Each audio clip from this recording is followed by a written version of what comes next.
Sign तो नहीं ये क्या हुआ था? साइन हो गया।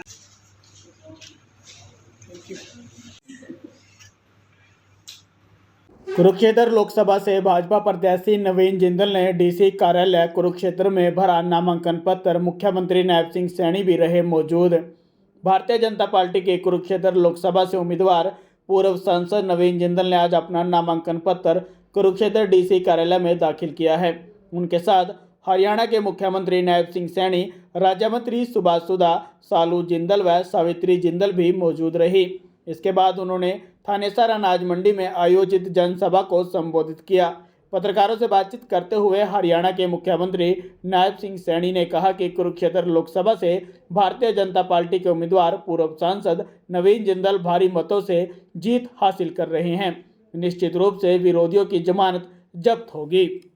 नवीन जी को आज बहुत बहुत बधाई देता हूँ। आज नवीन जिंदल जी ने क्या कर रहे हो नॉमिनेशन फाइल किया है और हरियाणा की हम 10 की 10 लोकसभा की सीटें जीतेंगे।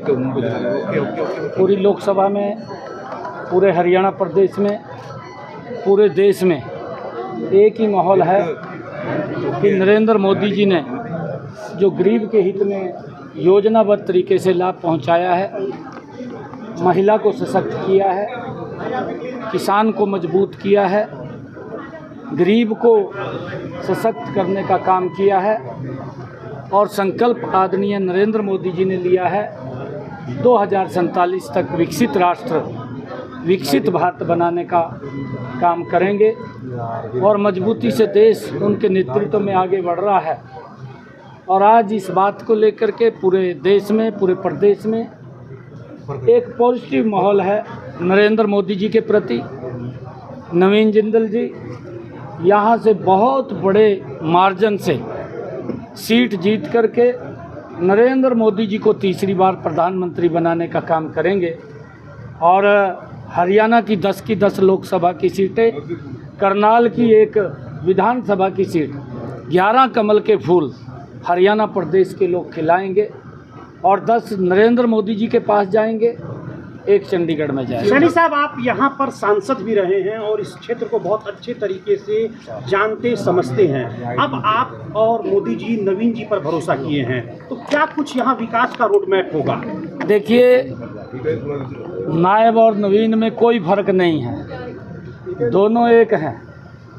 पिछले 10 वर्षों में अगर मैं कुरुक्षेत्र लोकसभा की बात करूं, चाहे रेलवे एलिवेटेड ट्रैक बनाने की बात हो और चाहे भगवान श्री कृष्ण आयुष विश्वविद्यालय बनाने की बात हो, चाहे भगवान संस्कृत विश्वविद्यालय बनाने की बात हो और चाहे मेडिकल कॉलेज बनाने की अपने लोकसभा में बात हो और चाहे यहाँ पर केंद्रीय विद्यालय खोलने की बात हो और चाहे हमारे इस क्षेत्र के अंदर जो इस्माइलाबाद से लेकर के नारनौल, जयपुर, बम्बे तक ग्रीनफील्ड एक्सप्रेसवे बनाने की बात हो और चाहे इन्हीं 10 वर्षों के अंदर अगर हम देखें थोड़ से लेकर के शाहबाद को जोड़ने वाला 4 लाइनिंग रोड हो और चाहे शामली से लेकर के जो मेरी लोकसभा से, यहीं से हमारी लोकसभा से निकलता है, अम्बाला को जोड़ने की बात हो और इन्हीं 10 वर्षों के अंदर चाहे अम्बाला से लेकर के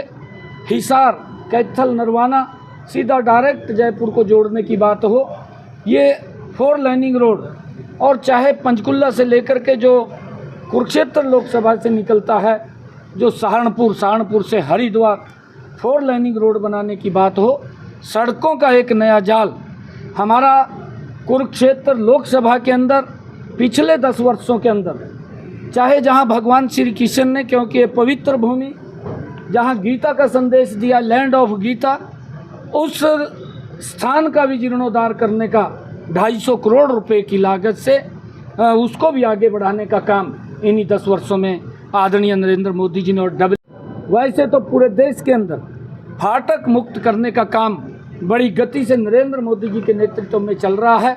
परंतु अगर हम अपने लोकसभा क्षेत्र की तरफ देखें तो यहाँ पर जितने अंडरपास और ओवरब्रिज बने हैं, लोगों के जीवन को सरल और सुगम करने का काम इन्हीं 10 वर्षों के अंदर हुआ है।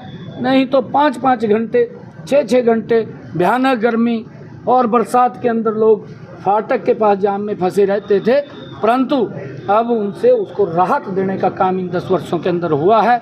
और उससे आगे भी ये जो इंफ्रास्ट्रक्चर मजबूत नरेंद्र मोदी जी ने 10 वर्षों में किया है, हमारे यहाँ पर चाहे BPL कार्ड बनाने की बात है, चाहे यहाँ पर हॉस्पिटल बनाने की बात है।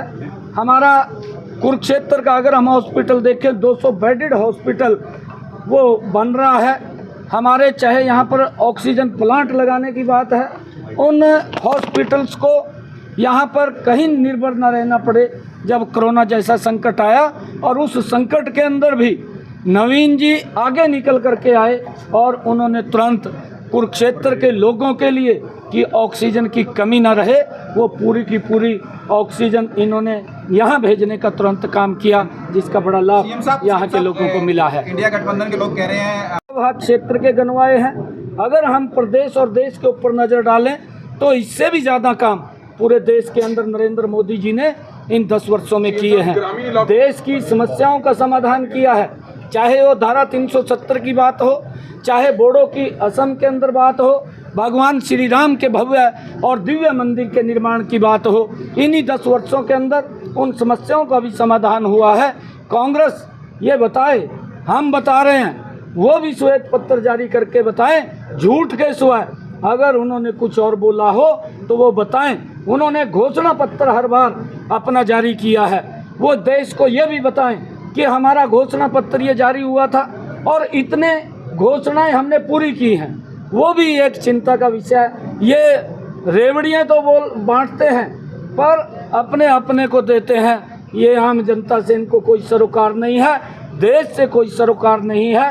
देश की चिंता और आम गरीब की चिंता, किसान की चिंता, महिला की चिंता, युवा की चिंता अगर किसी ने की है तो नरेंद्र मोदी ने। ग्रामीण इलाकों में जो लोग विरोध कर रहे हैं उनको कुछ संदेश देना चाहेंगे? जो ग्रामीण इलाकों में जो लोग विरोध कर रहे हैं उनको संदेश देना चाहेंगे? देखिए, हमने पहले भी इस बात का आग्रह उनसे किया था कि ये लोकतंत्र का पर्व है और इस लोकतंत्र को जैसे हमारे और पर्व आते हैं उसी ही दृष्टि के अंदर हमने इस लोकतंत्र के पर्व को मनाना चाहिए, क्योंकि हम सब एक स्वस्थ देश के अंदर सरकार बने, उसके लिए हर व्यक्ति की भूमिका इसके अंदर होनी चाहिए।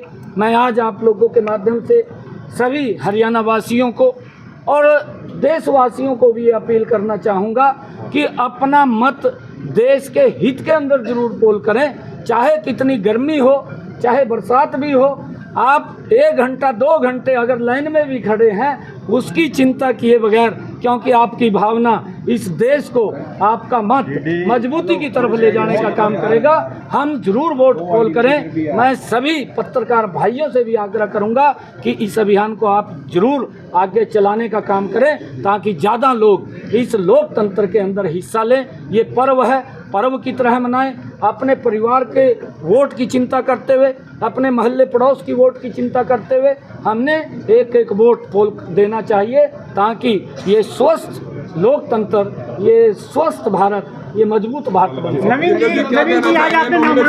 आज मेरे जीवन का बहुत ही महत्वपूर्ण दिन है और मैं भावुक भी हो रहा हूँ कि सब लोगों का इतना मुझे प्यार और आशीर्वाद सब जगह मिल रहा है। मैं सभी से आज के दिन में ये अपील करना चाहूँगा कि मेरे मन में बहुत से सपने हैं, जैसे कि अभी हमारे माननीय मुख्यमंत्री जी ने कहा, नायब सैनी जी ने, कि हम चाहते हैं कि हरियाणा का चौमुखा विकास होना चाहिए। कुरुक्षेत्र संसदीय क्षेत्र के नायब सैनी जी अभी तक सांसद भी रहे, इनको पूरे एक गांव का, एक इलाके का इनको मालूम है और हम मिलकर हम कुरुक्षेत्र संसदीय क्षेत्र का, हम रादौर से लेकर और गुलाचीका तक, कैथल, पुंडरी, कलायत, शाहबाद, थानेसर, पेहवा, लाडवा, सभी इलाकों का जो है हम चौमुखा हम विकास करेंगे।